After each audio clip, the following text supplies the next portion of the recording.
Hui, penat betul hari ni. Lepas kerja terus buat video. So hari ni kita nak cakap, sebab hari tu kita baru lepas puasa kan. So hari ni kita cakap pasal gastrik lah. Apa-apa lu, intro.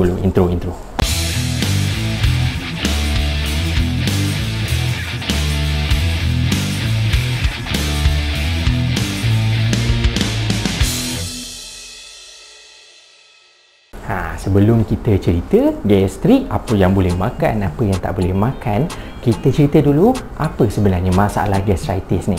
So sebenarnya gastritis ni adalah radang pada mukosa perut. Dalam perut kita ni terdapat satu lapisan yang dipanggil sebagai lapisan mukosa yang mempunyai, dan dalam dia mempunyai kelenjar. So fungsi kelenjar ni adalah untuk nombor satu, menghasilkan jus perut, enzim pepsin atau beberapa komponen lain. Gastric juice ataupun jus perut ni sebenarnya dia berfungsi untuk memecahkan makanan, dan pepsin adalah untuk mencerna protein yang kita makan. So dalam sehari tubuh kita menghasilkan 1 hingga 2 liter jus perut. Banyak tu. Okey, tak payah risau. Dalam perut kita ni dia punya lapisan mukosa dia sangat tebal, dan dia adalah berfungsi untuk melindungi perut daripada dihakis daripada jus perut tu.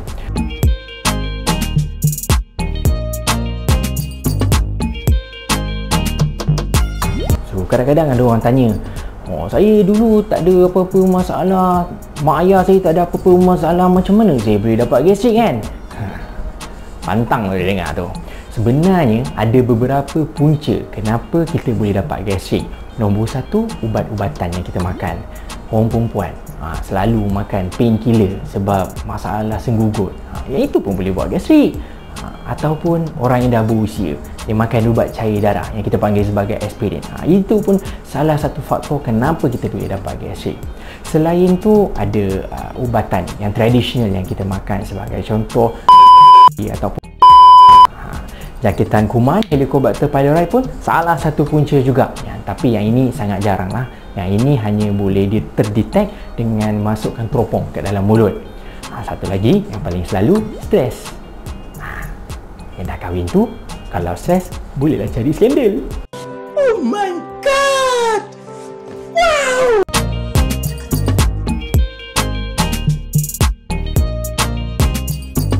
Kalau kita dah ada gastrik ni, dia ada beberapa yang boleh dimakan dengan ada beberapa yang tak boleh dimakan. Kita cerita dulu apa yang tak boleh dimakan. Nombor satu, makanan yang diproses. Nombor dua, makanan gluten yang terhasil daripada gandum, sebagai contoh roti, mi, cereal dan pasta. Makanan berasid pun tak boleh. Produk tenusu, makanan bergula, makanan pedas. Yang ni orang Negeri Sembilan.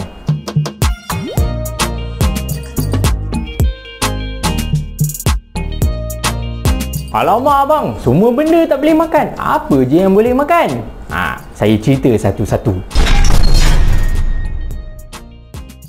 Nombor satu, oat.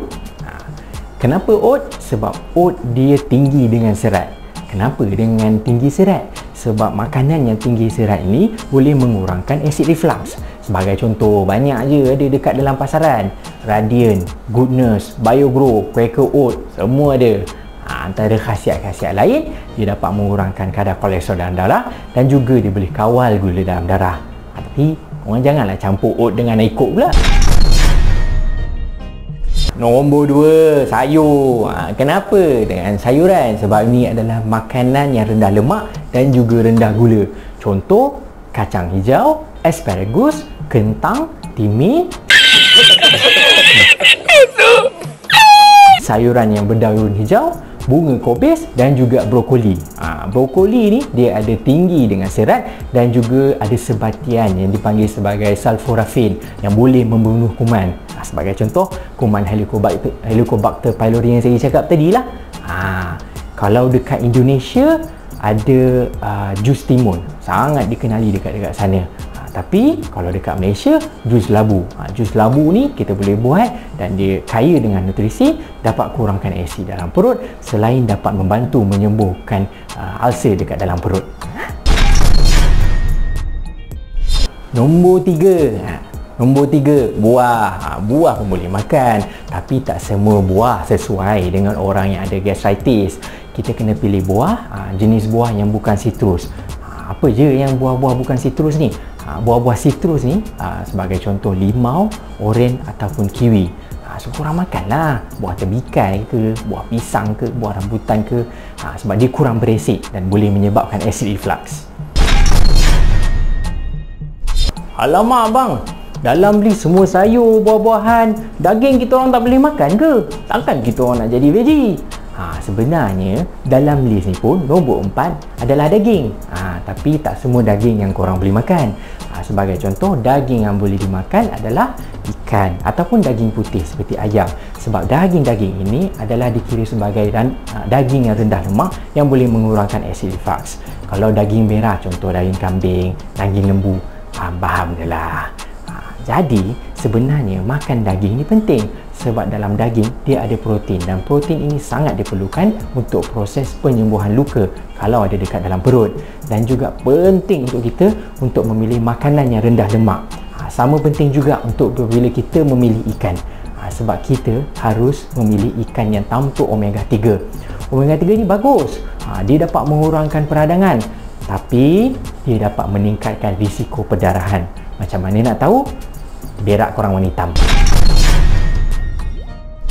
Makanan yang seterusnya, telur.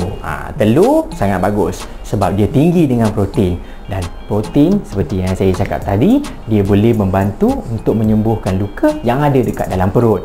Tapi korang buanglah yang kuning telur tu, sebab dalam kuning telur tu dia mempunyai kandungan lemak yang sangat tinggi.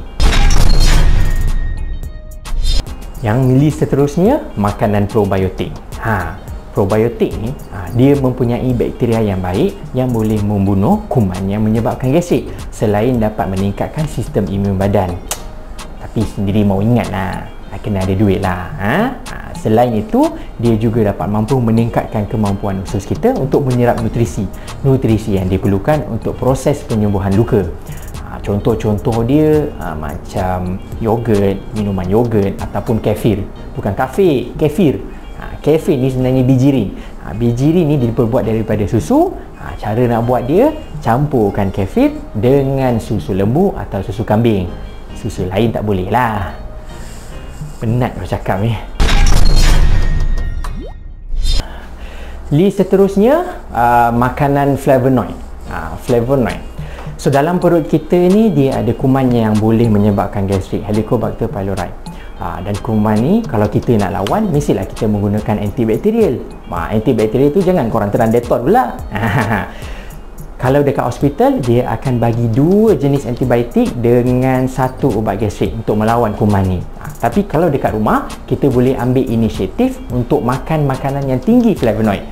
Contoh sebagai contoh, bawang merah, bawang putih dan juga cranberry. Ada juga makanan yang ada antibakterial ni, sebagai contoh halia, kunit dan juga madu. Sebab dalam dish tu ada madu, sebab tu pentingnya untuk kita hidup bermadu. So kita dah listkan beberapa makanan yang boleh dimakan untuk orang yang ada gastrik. Lepas ni kalau datang kat klinik, "Alamak doktor, di mana ni doktor? Perut sakit lah doktor." Kalau korang ada gastrik, mestilah korang kena tukar gaya hidup juga. Nombor 1, gaya hidup korang kena makan dengan kuantiti yang sedikit, kalau boleh 5 kali sehari.